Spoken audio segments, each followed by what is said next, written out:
Hey there, everybody. How you doing? Welcome to another episode of the Fuckeries. My name is Travis, and sorry for the late video. I was supposed to get to you guys around Halloween. I was trying to get to you before on the weekend of the No Kings parade, but life caught up to me, and there was some crazy stuff I had to do. I'm lying. There was nothing I had to do. Just had to chill out. Happy November, Scorpio season. Uh, for the people who celebrate their birthday in this month, we share a birthday month. So thank you for existing. We are wonderful people.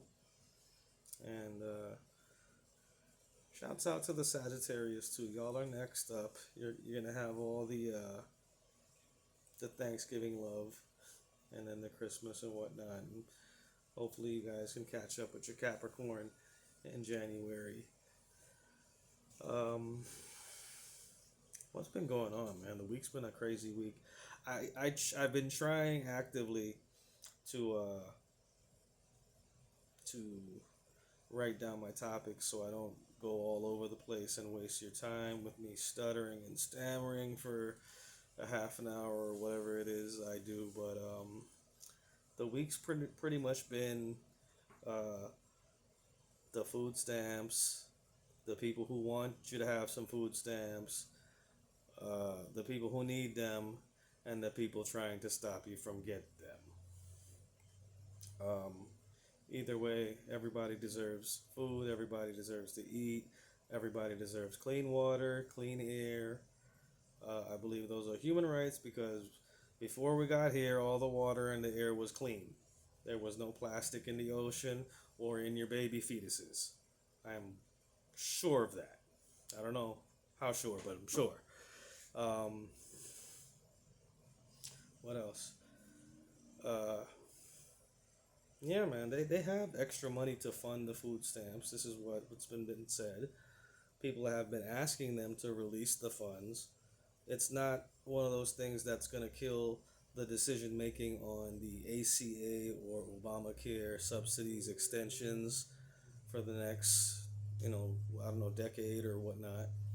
But this is their chance on the conservative right or MAGA, whatever you call it, to do something about Obamacare and get it back to where you had to go and you can pick your own insurance company, private insurance, or whoever it is, and maybe it's not mandated by the government anymore. But some people preferred it that way, and some people did not.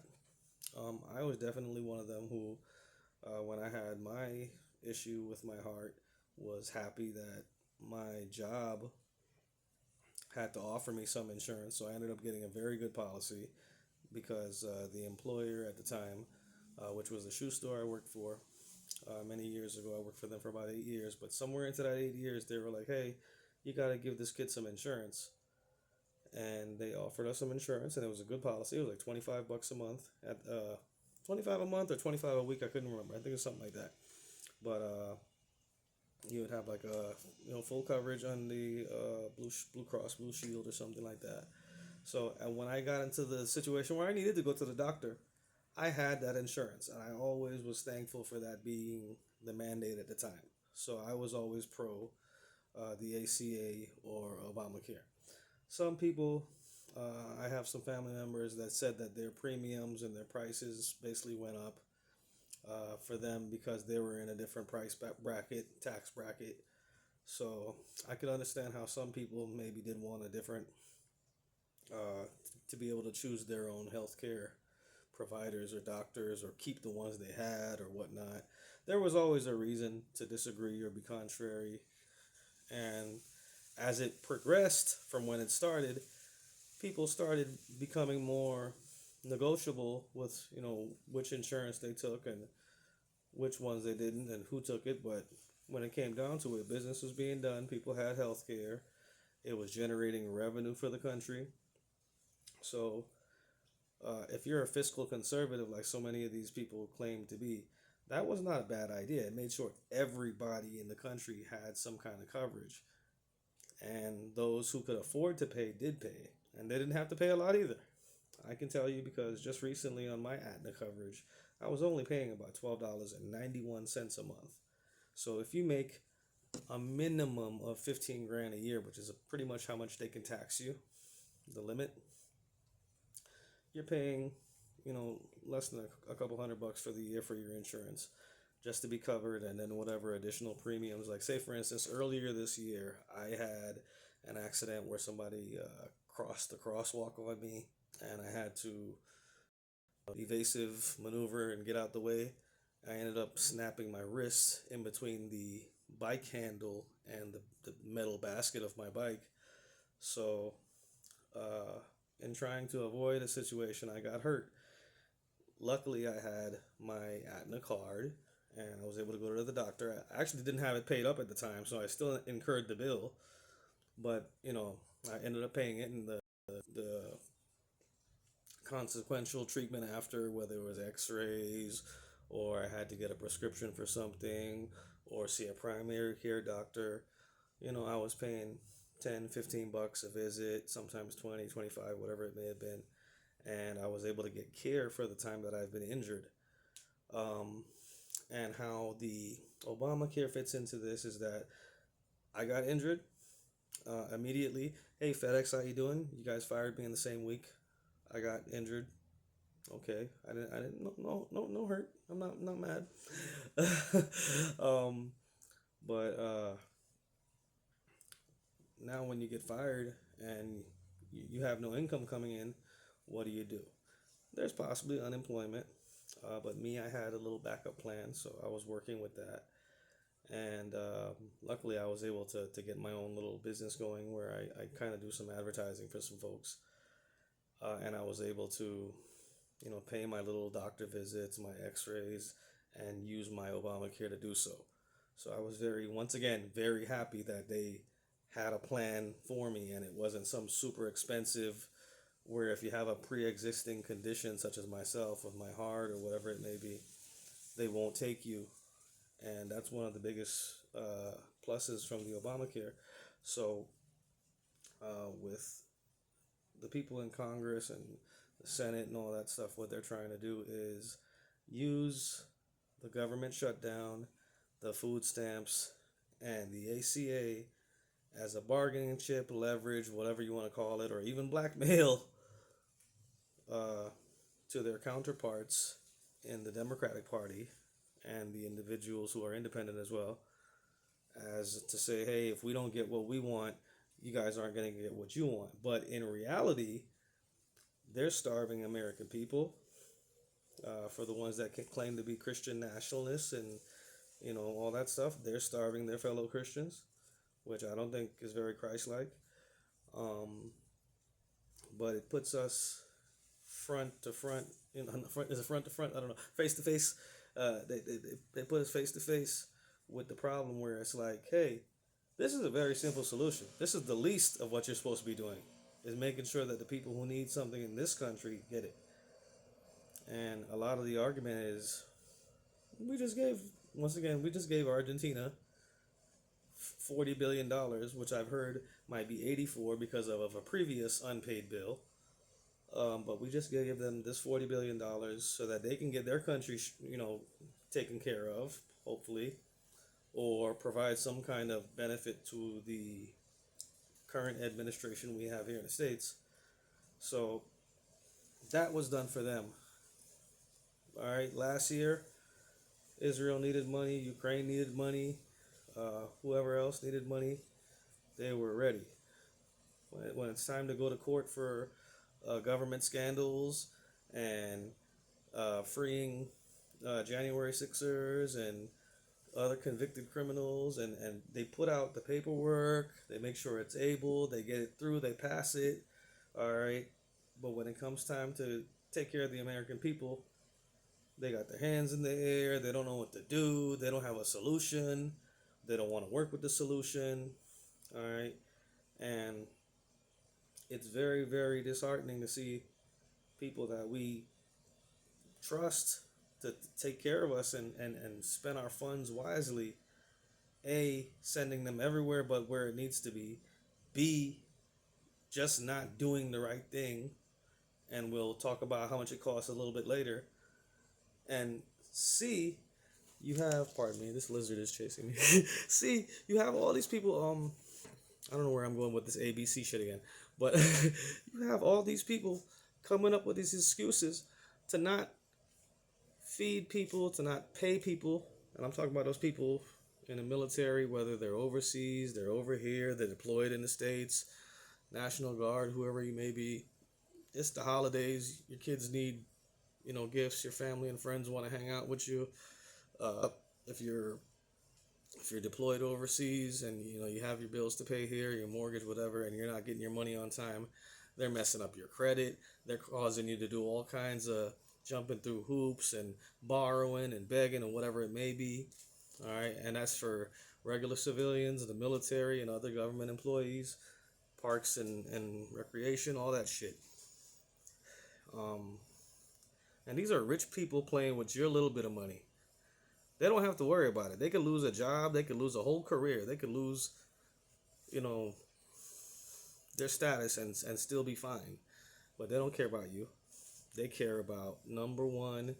They care about showing you how rich they can get, how much they can screw you over, how much crypto they can sell, how much influencers they can buy. Um, it's not fair. You know that's not fair. And I keep saying we have a generation who is ungrateful for the sacrifices of the people in the World War II era, in the World War I era, even in the Civil War era. They're not grateful for what happened because you have people on all sides of and all walks of life just saying, okay, we'll go along with what's going on. We'll go along with uh, this style of governance that's like anti what they fought for back in the day, whether it was freedom or equality or civil rights or uh, to save the genocided people of another place. Now those things are all of a sudden cool and socially allowable and acceptable. Uh, and I keep getting it because I keep seeing it outside. There's young men who are just advantageous, and that's how they see life. Everything is a gain, everything is a hustle, everything is to scam somebody out of something or take advantage. And that's their way of doing things because they're predatory. All right. And the kind of people in our current administration here in the States is predatory. They're cruel. They have some kind of sadistic nature to them where they want to punish people. They have something on their chest. They feel that they lost something. Some of them feel that they're being replaced by the different people coming to this country. Some of them feel they're being replaced as the most popular members of the society. So they're like trying to do all kinds of fucking, cartwheels and get your attention, all kinds of fireworks and loud noises, public displays, all forms of entertainment and parties. All while not doing, and I say for the politicians, all while not doing their job. They're getting paid and they have no kind of uh, reverence for the positions they take. And when I say reverence, I mean like you have no honor in your job. If you're a security guard and it's your job to sit there and guard the parking lot or the condominium or wherever it is, the storefront. All right, those guys take pride in their job. They make sure their suit is pressed. They make sure their gun is holstered, their badge is on, their walkie-talkie is charged. All right, their cell phone is working. They get to work on time. They clock in 5 minutes early. I'm telling you for the position of a security guard because I was a security guard for a while, and it would be things like checkpoints we had to hit every shift. Whether it was there's a thing called a digi. You would have to touch certain points to let them know that you're making your rounds at night to secure the premises, or we had our logbook. Whatever time I get in, this is how it is. I did my checklist, whatever, throughout the day. I notify them if something strange happens, if I get a request.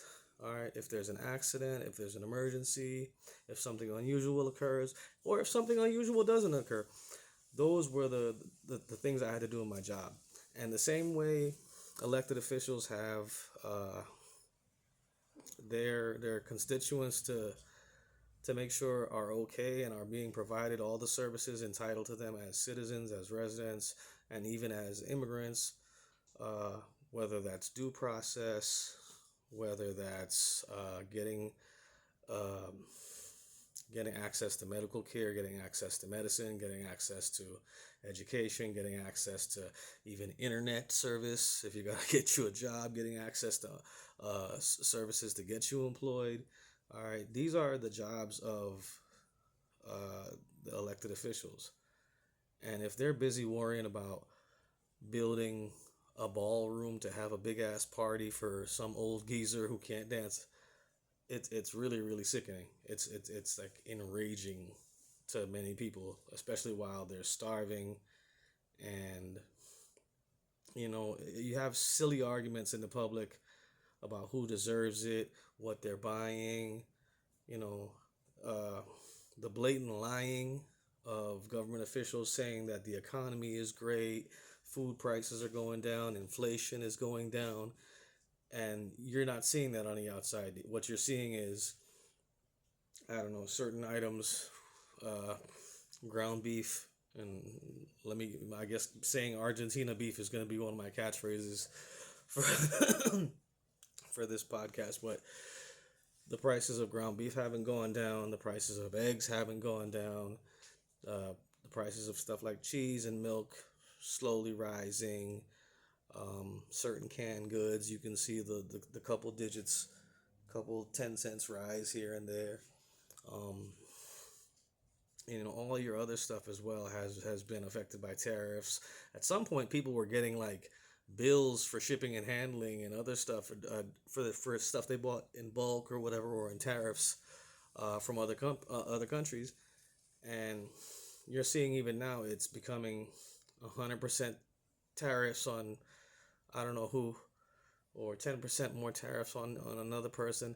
He was upset that Canada did a video with Ronald Reagan explaining the issues with tariffs and how it hurts uh, a growing economy, and how it only does things immediately. You see a little change, but overall it breaks relationships and it causes stagnation in the whole world, because the whole world depends on these big economies to shoulder the brunt and the cost.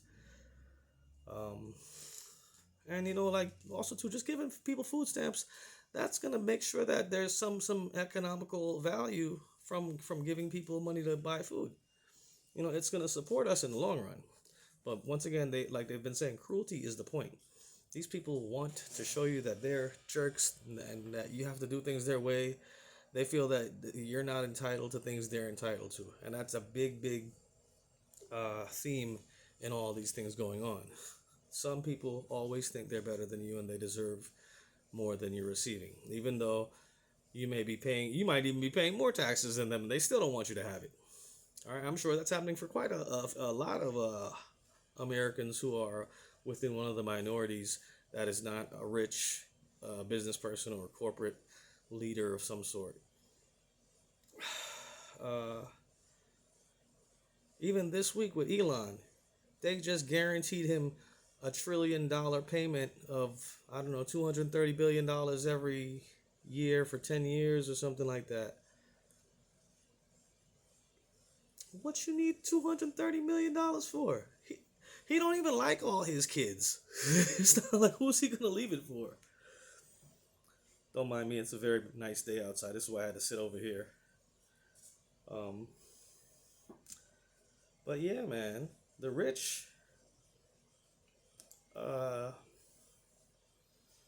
the rich definitely don't need food stamps. But here's the thing: I would hope that even if you were rich, America still sent you like $100, for the month. I'm like, hey, put this back into our economy, or give it away to somebody who needs it. But they would at least send you that. I wish everybody could get at least that minimum $100 food stamps. All right, and those of us that really need it, All right, one adult. I think $300 for the month in groceries is good at this level of grocery prices. And being that I cook sometimes, actually I cook a lot. Like I said, the things like ground beef and steak, milanesas, eggs, milk, butter, cheese, uh, fruits and vegetables always been kind of on the expensive side, but you know, uh, making these things more expensive and then making it hard to get food stamps. All right, when you put those two and two things together, that equation doesn't add up to anything nice. Um, and like I said, there's rich people, they're escaping the law on a regular basis. I heard that this week, uh, one of my favorite people ever, Diddy, uh, he's serving his time right now, but there's a chance he might get pardoned if he has enough money, or maybe he has some secrets. Who knows? Uh, and speaking of secrets, Miss Ghislaine Maxwell of the Epstein files fame. Shout out to the Epstein Memorial Ballroom being built in Washington D.C., where part of the White House used to be.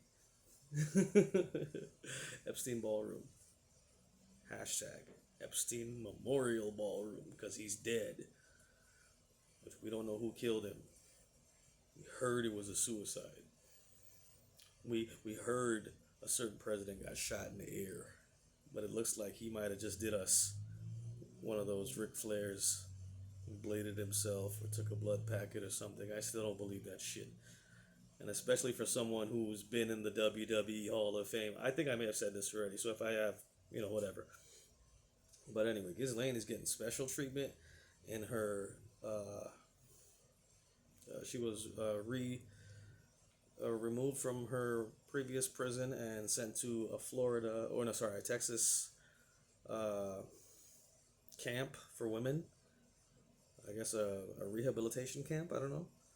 But she had said some words to someone, maybe a family member or someone she knows, that she's been a little bit more happy with her conditions than she was before. So the rich are still taking care of the rich, and we as a society are still doing this thing where we worship the rich and let them control our lives as if somebody who makes more money than you and employs someone in your stature would care if you were living better. The object of this whole game is to keep people under your thumb so that they need you and they work hard to make sure you're happy so that they can have those little scraps around the table.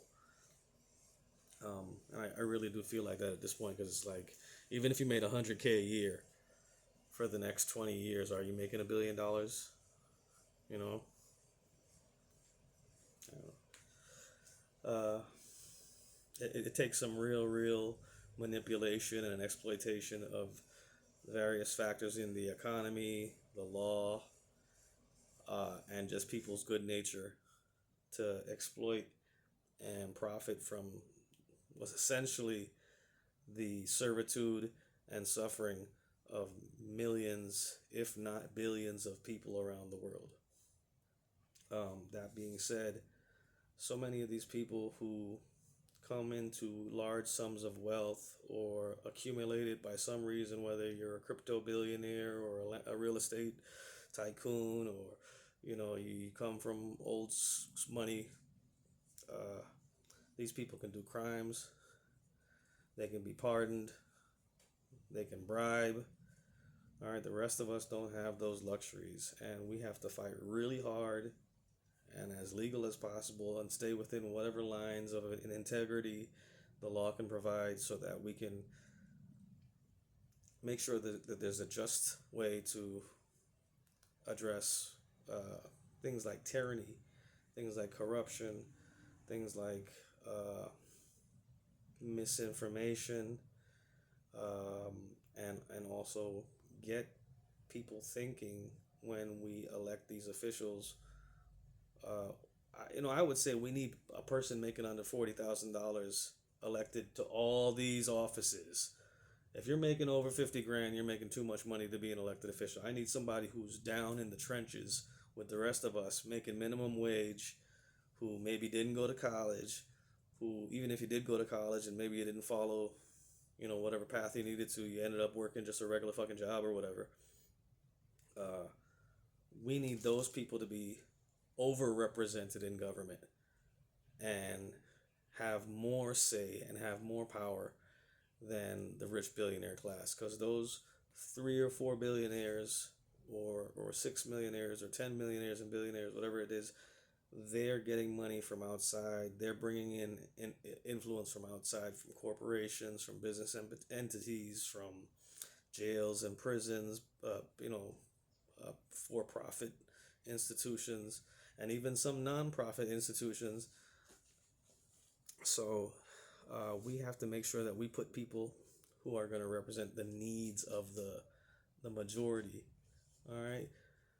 I'm sure if it makes sense and it's reasonable, they will also represent the needs of those who promote growth and progress in our business practices. So overall, um,